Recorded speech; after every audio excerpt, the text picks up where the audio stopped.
काल आम्ही पक्षाच्या माध्यमातून बैठका सुरू केलेल्या आहेत. काल निवडून आलेल्या सर्व जिल्हा परिषद, पंचायत समिती, नगरपालिका, महानगरपालिका सदस्यांचा, नगराध्यक्ष, अध्यक्ष वगैरे यांचा सर्वांचा सत्कार करण्यात आला आणि त्यांना शुभेच्छा दिल्या. आज सतत 4 दिवस आता आम्ही पूर्णपणाने जिल्ह्यातल्या प्रत्येक आढावा घेतोय. पक्ष बांधणी, पक्ष मजबूत संघटना उभी करणे आणि वेगवेगळे प्रकारचे कार्यक्रम, अशा प्रकारचा कार्यक्रम आम्ही या ठिकाणी घेतलेला आहे.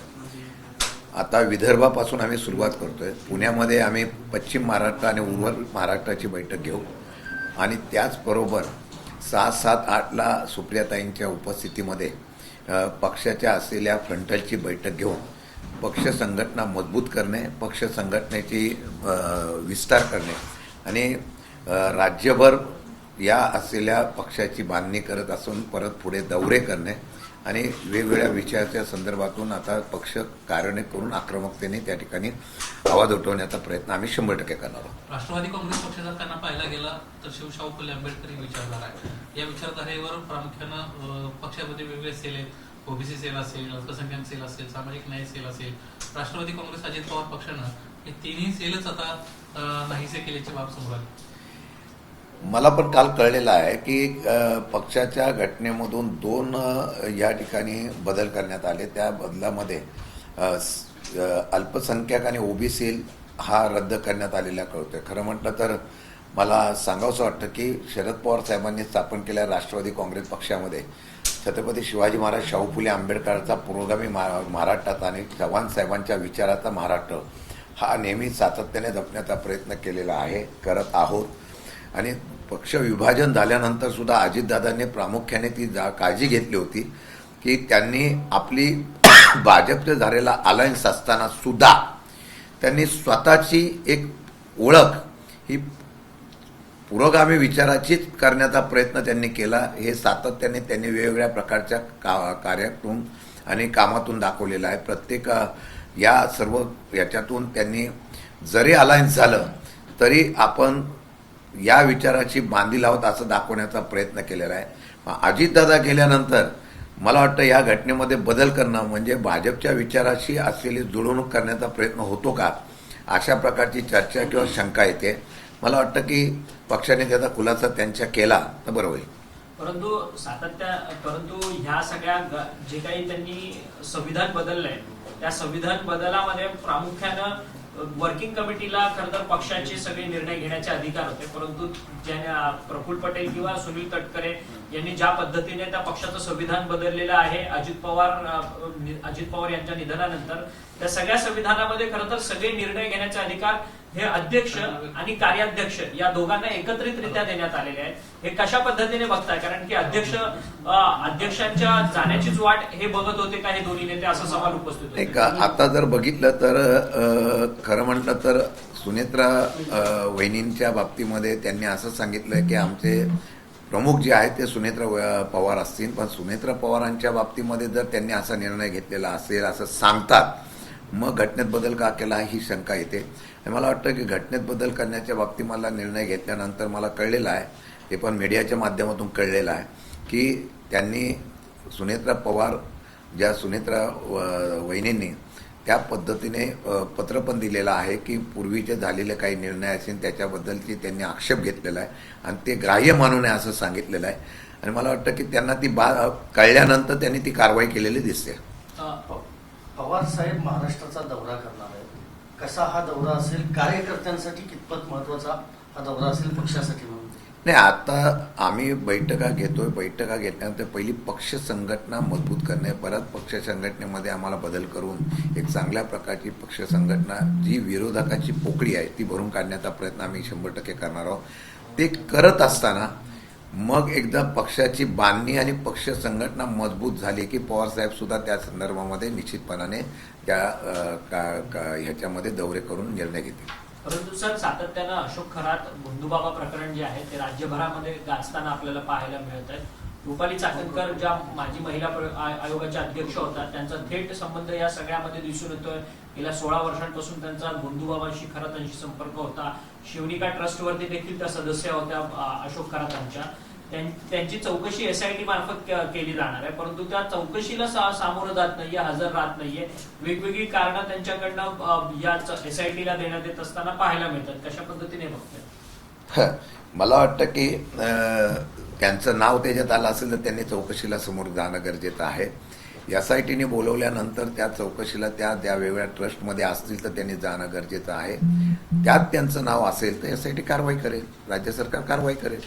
परंतु त्या संदर्भामध्ये टाळाटाळ केली जाते, अशा प्रकारची चर्चा होणं चुकीचं आहे. जो पोफळे म्हणून जे या शिवनिका ट्रस्टचे CA आहेत, जो संपूर्ण अशोक खरात यांचं आर्थिक व्यावहारिक दृष्ट्या काम बघायचे पोफळे यांचे अनेक मालमत्ता जे आहेत ते पुण्यातल्या कोरेगाव मध्ये आपल्याला पाहायला मिळतात. जवळपास कोरेगाव पार्क मध्ये 1.5 एकरचा लँड पार्सल त्यांच्याकडे आहेत आणि अनेक रो हाऊसेस त्यांच्या नावावरती असल्याची माहिती मिळते. एवढ्या एका CA कडे इतकी मोठी संपत्ती कुठून आली हा देखील सगळा प्रश्न आहे. याच्यामध्ये मनी लॉन्ड्रिंग झाल्याचे देखील संशय आहे. नाही, मग SIT पुरता हा निर्णय मर्यादित राहत नाही. जर त्यामध्ये हवाला असेल, त्यामध्ये मनी लॉन्ड्रिंग असेल तर त्यामध्ये वेगवेगळ्या प्रकारच्या यंत्रणा सुद्धा आल्या पाहिजेत. मग IT आला पाहिजे, ED सुद्धा आलं पाहिजे आणि त्यांनी ती चौकशी करून त्याच्या पाठीमागे जे कोणी आहेत आणि आज जर चुकीच्या पद्धतीने झाला असेल तर आमची मागणी आहे की 100% यांच्यावर अशा प्रकारची कारवाई करणं गरजेचं आहे. सातारा प्रकरणामध्ये SPंची सक्तीच्या रजेवर पाठवला अशी चर्चा सुरू झाली. प्रत्यक्षात मात्र वेगळंच कारण समोर येते. शिवसेनेची म्हणजे एकनाथ शिंदेची फसवणूक झाली असं म्हणायचं. मला एक सांगावंसं वाटतं, काल पण मी पत्रकारांना म्हणालो, ज्या अर्थी SPंना रजेवर पाठवलेला याचा अर्थ तिथं चुकीचं झालं हे अप्रत्यक्षपणाने राज्य सरकारकडून खात्याकडून कबूल केलेलं दिसतंय. नाही तर ते रजेवर गेले नसते. रजेवर पाठवल्याचा अर्थ त्यांनी तिथं यंत्रणेचा गैरवापर केला हे सिद्ध झालेलं आहे. आमची मागणी हीच होती की ते जर अर्जित रजेवर गेले असतील तर ते चुकीचं आहे. त्यांना सक्तीच्या रजेवर पाठवलेलं आहे आणि ती सक्तीची रजा सांगताना काल मुख्यमंत्र्यांनी सांगितलेलं आहे की या सर्व गोष्टीच्या बाबतीमध्ये चौकशीमध्ये कुठल्याही प्रकारचा हस्तक्षेप होऊ नये म्हणून आम्ही त्यांना रजेवर पाठवलेला आहे. आमचं म्हणणं आहे की चौकशी लवकरात लवकर करून जर चुकीचं झालं असेल तर ही निवडणूक प्रक्रिया सुद्धा रद्द केली पाहिजे, अशा प्रकारची आमची मागणी आहे. दाखल्याचा प्रामुख्याने विषय घेतला होता. त्या दाखल्यासंदर्भात काही विभागाचं उत्तर आले का? कारण अध्यक्षांचा जो दाखला आहे तो बोगस दाखल्याचा थेट आरोप तुम्ही सभागृहात केला. काल लक्ष्मण हाकेंनी एक स्टेटमेंट दिलं. साताऱ्यामध्ये जाऊन त्यांनी OBC संघटनेचा मेळावा घेतला. त्यावेळेला त्यांनी सांगितलं होतं की तिथल्या लोकप्रतिनिधींनी असं सांगितलं होतं की फडतरेंना आम्ही उमेदवारी देणार होतो आणि ती उमेदवारी दिल्यामुळे मी माझ्या पत्नीची उमेदवारी दिली, असं त्यांनी जाहीर केलेलं दिसतंय तिथल्या आमदारांनी. मला वाटतं की त्यांना सत्य परिस्थिती माहीत नसेल. अगोदरच यांच्या नावाची त्यांनी नाव जाहीर केलं भाजपच्या वतीने, म्हणून भाजप OBCचा चेहरा जे दाखवत होतो तो करत असताना आमच्याकडे एकमेव उमेदवार होता, तो होता लता कर्णे. त्या OBC उमेदवार आमच्या होत्या, त्यांनाच आम्ही OBC मधून आम्ही उमेदवारी देणार होतं ही नक्की होतं. पण लता कर्णेंना यांनी पळवून नेलं आणि पळवून नेल्यानंतर आमच्याकडं दुसरा पर्याय नसल्यामुळे आम्ही फडतरेंना उभं केलं. नाहीतर मी आज ठामपणाने सांगतो, आमचा OBCचा चेहऱ्याचा उमेदवार हा आमचा लता कर्णे होत्या. त्यामुळे जे काही काल हाकेंना सांगण्यात आलं ते चुकीचं सांगण्यात आलं होतं. त्यामुळं त्यांच्याकडं उमेदवार होते, त्यांच्याकडे 3 उमेदवार OBC चेहऱ्याचे असताना सुद्धा भाजपने OBC चेहरा दिला नाही. उलट त्यांना सत्ता पाहिजे होते म्हणून OBCचा नुसता वापर करायचा आणि सत्ता पाहिजे होते म्हणून त्यांनी या प्रिया शिंदेंना त्या ठिकाणी उमेदवारी दिली. तो दाखला सुद्धा शेवटच्या 2 दिवसा अगोदर दिलेला आहे आणि 2 दिवस अगोदर जर त्यांनी दाखला दिला असा तर याचाच अर्थ भाजपने OBCवर तिथं अन्याय केलेला. परंतु महेश शिंदे एकीकडे शिंदेच्या शिवसेनेमध्ये, त्यांच्या पत्नी मात्र भाजपमधून निवडणूक लढत आहे. नक्की महेश शिंदे हे कोणत्या पक्षाचे आहेत, भाजपचे आहेत की शिवसेनेचे आहेत? त्यांनाच विचारा. कसं आहे की सोयीने राजकारण करण्यापेक्षा तत्वाने राजकारण करणं फार महत्त्वाचं असतं. आम्ही तत्वाने राजकारण करतो. त्यामुळे त्यांनी आरोप केले होते की शशिकांत शिंदे आले म्हणून आम्हाला निर्णय घ्यावा लागला. रोज वेगवेगळ्या प्रकारचे चर्चा आणि चेहरे दाखवण्यापेक्षा एक चेहरा त्यांनी दाखवायला पाहिजे. मी शेवटच्या क्षणाला आलो, पण महेश शिंदे अगोदरपासून भाजपच्या विचाराचेच आहे. फक्त सोयीला फक्त एकनाथ शिंदेंचा आणि पक्ष एवढाच त्यांचा आधार होता. मला वाटतं की आता जनतेला सुद्धा कळलेलं आहे. त्यामुळे त्यांनी कितीही काही सांगितलं तरी त्यांनी मला वाटतं की भाजपला आणि सगळ्यांना वेटीत धरलेलं होतं परंतु की माझ्याकडे 2 मतं आहेत माझी. जर तुम्हाला निवडून द्यायचं असेल तर माझ्याच पत्नीला उमेदवारी दिली तरच मी तिथं हे करतोय, असं दोघांनाही त्यांनी ब्लॅकमेलिंग केलेलं दिसतंय. परंतु ते शिवसेनेत राहून भाजपच काम करतात का आता? वस्तुस्थिती तशीच आहे ना. शिवसेना शिंदे गटाच्या एकही पदाधिकाऱ्याला ते बरोबर घेत नाही. एकच पदाधिकारी नियुक्त केलाय, पण अख्खी बॉडी भाजपची आहे. त्यांच्या पत्नी उपाध्यक्ष आहे. शेवटी त्यांचा महिला भगिनींचा त्यांचा तो अधिकार आहे. त्यांनी कुठून कोणत्या पक्षाचं करावं हा त्यांचा अधिकार आहे. परंतु 2 पक्षाची भूमिका घेऊन चालणं मला वाटतं कितपत योग्य आहे मला वाटत नाही. अध्यक्ष, दिल्लीमध्ये ऑपरेशन तुतारीची खूप जोरदार चर्चा होती, मात्र त्याला कुठेतरी ब्रेक लागलाय. हा? ऑपरेशन तुतारीची खूप चर्चा होती, त्याला ब्रेक लागलाय अशी माहिती मिळते. कारण एकनाथ शिंदे कुठेतरी वरचढ होत आहेत भाजपला आणि त्यामुळे या तुतारीला ब्रेक लावलाय ऑपरेशन तुतारी. मला वाटतं की ह्या बातम्या सातत्याने देण्याचा प्रयत्न येत होतो की महायुतीमध्ये काय आलबेल नाही आहे. आपापसामध्ये जी चढाओढ आहे, आपली खुर्ची स्थिर करण्यासाठी किंवा आपल्याला तिथे भक्कमपणे दाखवण्यासाठी प्रत्येकजण ऑपरेशन करताय. पण तुतारी ऑपरेशन होणार नाही, मी खात्री देतो. पवारसाहेब आणि सुप्रियाताईंच्या माध्यमातून आमचे 8ही खासदार या असलेल्या देशाच्या सध्याच्या परिस्थितीमध्ये फार अभ्यासपूर्ण आक्रमकतेने सरकारच्या विरोधात त्या ठिकाणी आवाज उठवत आहेत. मग इराकचं युद्ध असेल, अमेरिकेच्या या युद्धामुळे जी काय परिस्थिती निर्माण झाली असेल किंवा महाराष्ट्राच्या सध्याच्या परिस्थितीवर ते पूर्णपणाने सरकारच्या विरोधात भूमिका मांडत आहेत. त्यामुळे ऑपरेशन तुतारी वगैरे काही नाही.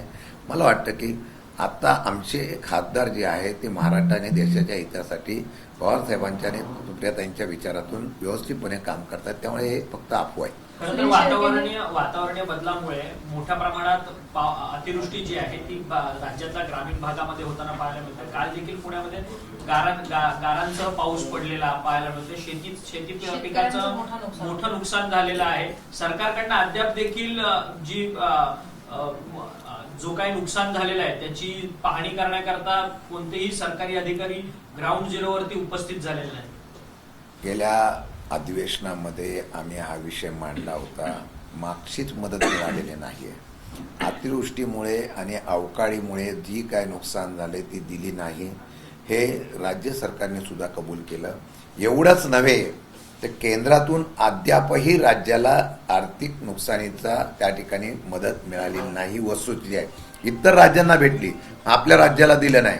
हे उत्तराद्वारे आम्हाला सभागृहामध्ये कळलेलं आहे. मग माझं असं म्हणणं आहे की आता जी अवकाळी किंवा अशा प्रकारचा पाऊस पडतोय त्याच्यामुळे जे नुकसान होत आहे त्याच्यामध्ये सरकार खरंच शेतकऱ्यांच्या बद्दल अजिबात गांभीर्य घेत नाहीये. शेतकऱ्यांच्या पेक्षा आता निवडणुकीला कसं निवडून यायचं त्यांना तंत्र माहीत पडल्यामुळे सामान्य लोकांचा प्रश्नाला त्यांना वेळ द्यायला गरज नाही. आज मुख्यमंत्री आसामच्या प्रचार दौऱ्याला गेलेले आहेत, पण एकही मंत्री अद्यापही अवकाळी पाऊस झालेल्या ठिकाणी गेला नाही. हे महाराष्ट्राच्या शेतकऱ्यांचं दुर्दैव आहे. पुन्हा एकदा सुनील शेळके यांनी काल विलिनीकरणाचा मुद्दा उपस्थित केला. सुनेत्रा पवार यांच्यावरती सगळं काही अवलंबून आहे असं ते वारंवार म्हणतात. तर त्यांच्याशी काही बोलणी करणार किंवा अशी काही चर्चा आहे का? मी कालही सांगितलं, तुर्तास आज कुठली चर्चा नाही आहे. ही चर्चा आता आम्ही कामाला लागलेलो आहोत. बरेच प्रश्न आहेत महाराष्ट्रात, देशात. त्या महाराष्ट्राच्या आणि देशाच्या प्रश्नावर आता आम्ही संघटन म्हणून आता आक्रमकतेने उतरण्याचा प्रयत्न करणार आहोत. सध्या तरी ही चर्चा अशी कुठेच नसल्यामुळे त्याच्यावर काय आज भाष्य करणं योग्य नाही. शरद पवारांच्या नेतृत्वात जर ते येऊ पाहत असतील तर ते त्यांना तुम्ही ऍक्सेप्ट कराल? अशी चर्चाच नाही ना. असं चर्चाच नसेल तर मी सांगायचं, मी आता अध्यक्ष म्हणून तुम्हाला सांगतो अशी कुठलीच चर्चा झालेली नाहीये.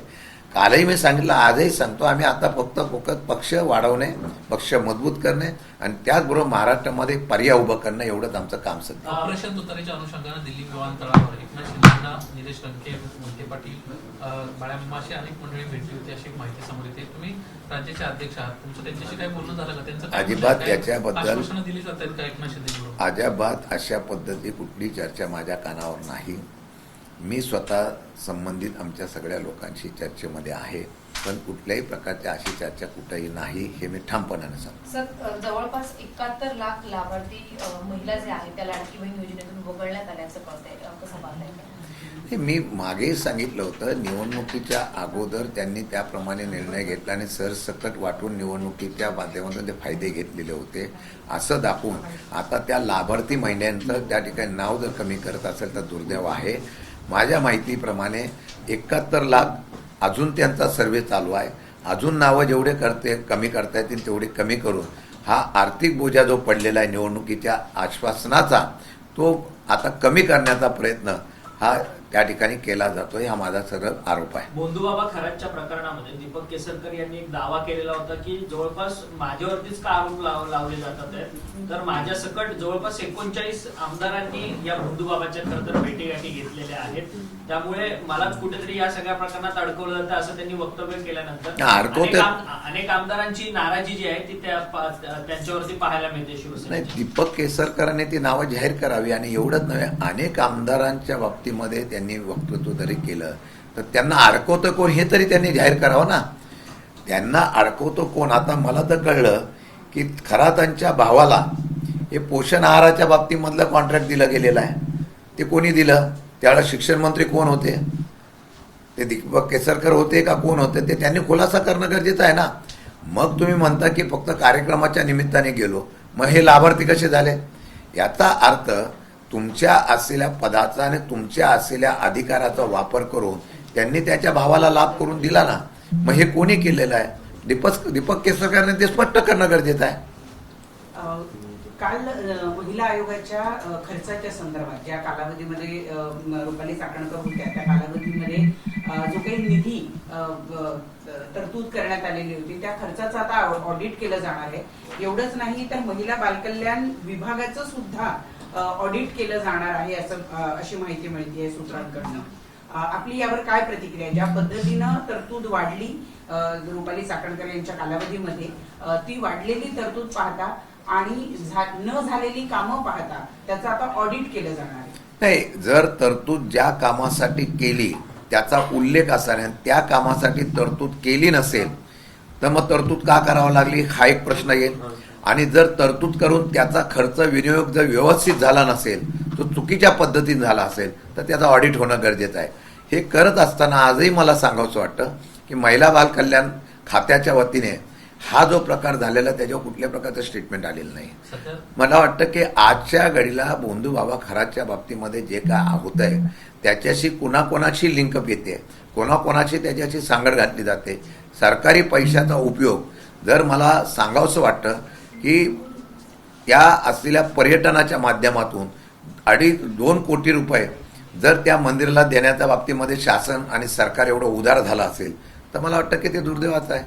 आणि मला तेच सांगावंसं वाटतं की अनेक लोकांनी त्या असलेल्या खरातांच्याकडून आशीर्वाद घेतला पण त्याचा लाभार्थी त्यांना परतफेड करण्याचा प्रयत्न केला का हे सुद्धा आता एक एक प्रकरण बाहेर आल्यानंतर पाहायला मिळतंय. राज्यामध्ये वेगवेगळे प्रकरण निघतात. बोंधूबाबाचं आहे, ऋषिकेश जो पुण्याचा वैद्य आहे त्याचं प्रकरण आहे, किंवा नवी मुंबईचा आदर्श म्हात्रे प्रकरण असेल. या सगळ्या प्रकरणांमध्ये महिला बाल कल्याण खातं जे आहे ज्यांच्यावर जबाबदारी आहेत त्या कुठंच काही बोलत नाहीये, त्या गायब आहेत. त्यांना राजीनामा द्यावा अशा पद्धतीची मागणी आता जोर धरू लागलेली आहे. या सगळ्या विषयात आपलं काय म्हणणं आहे? खरं म्हटलं तर अंधश्रद्धा बिल आम्ही मंजूर करून घेतलेलं आहे सरकारच्या मागच्या अधिवेशनामध्ये. आणि त्या अधिवेशनाच्या माध्यमातून मला वाटतं हे बिल मंजूर झाल्यानंतर त्याच्यावर कारवाई किंवा त्याच्या प्रकारच्या तक्रार आल्यानंतर करणं गरजेचं आहे. आता या संदर्भामध्ये त्यांनी का स्टेटमेंट दिलं नाही ते त्यांना विचारा.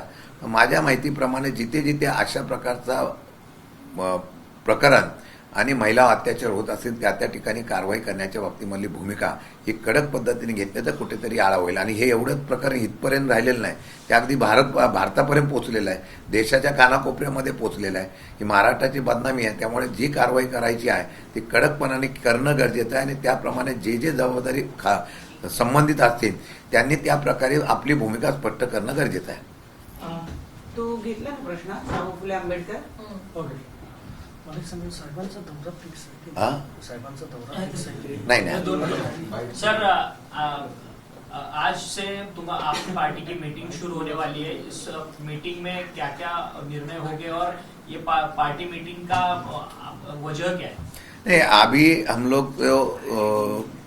लोग ने कल से मीटिंग शुरू कर दी है. उसमें कल जो लोग हमारे स्थानिक स्वराज्य इलेक्शन में चुन के आए उनके बारे में हम लोग ने उनको सम्मानित किया है. 4 दिन लगातार महाराष्ट्र के डिस्ट्रिक्ट वाइज हम लोग मीटिंग ले रहे हैं.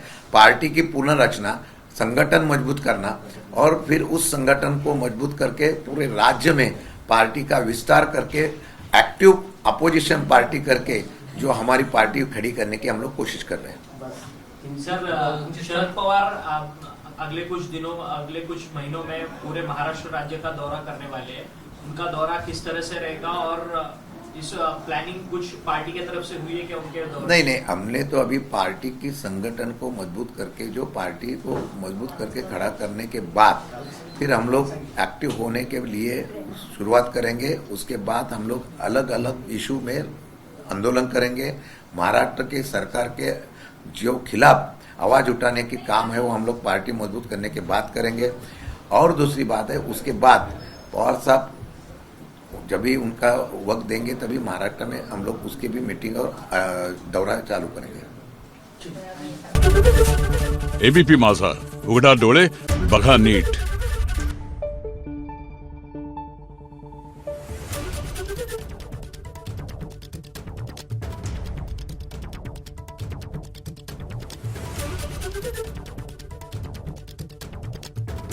Thank you.